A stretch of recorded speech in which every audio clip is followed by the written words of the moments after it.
আমাদের এলাকার এক ছেলের আজকে বিয়ে করে বউ নিয়ে আসছি। বউ নিয়ে আইসা ছেলেকে বাসা করে দিছি। ছেলে রাত্রেবেলা 10 পাতা ঘুমের ওষুধ খেয়ে ছেলে মারা গেছে দুধের সাথে, কিন্তু বউর কোনো ক্ষতি করে নাই।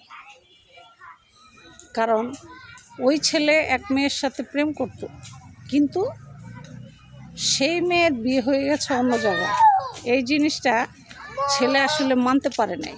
না মানার কারণে ছেলে 10 পাতা ঘুমের ট্যাবলেট খাইয়া বিয়ের রাত্রে, মানে বাসর ঘরের রাত্রে ছেলে মারা গেছে।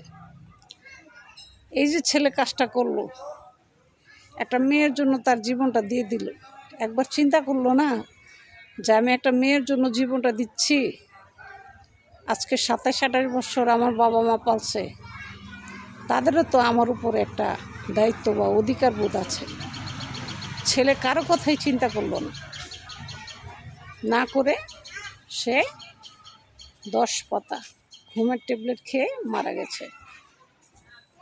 এখন বাবা মা একটু পরপরে অজ্ঞান হয়ে যায়। একটাই সন্তান, তাদের আর কোনো সন্তান নেই। তাহলে চিন্তা করেন ওই বাবা মার কী অবস্থা। তুই পছন্দ করস, তুই বলতে পারে নাই। সে ভাবছে বাবা মা যদি মাইনা না নেয়, এই জন্য বলতে পারে নাই। বাস অন্য মেয়েকে বিয়ে করে বাসর করে সে 10 পাতা ঘুমের ওষুধ খেয়ে মারা গেছে।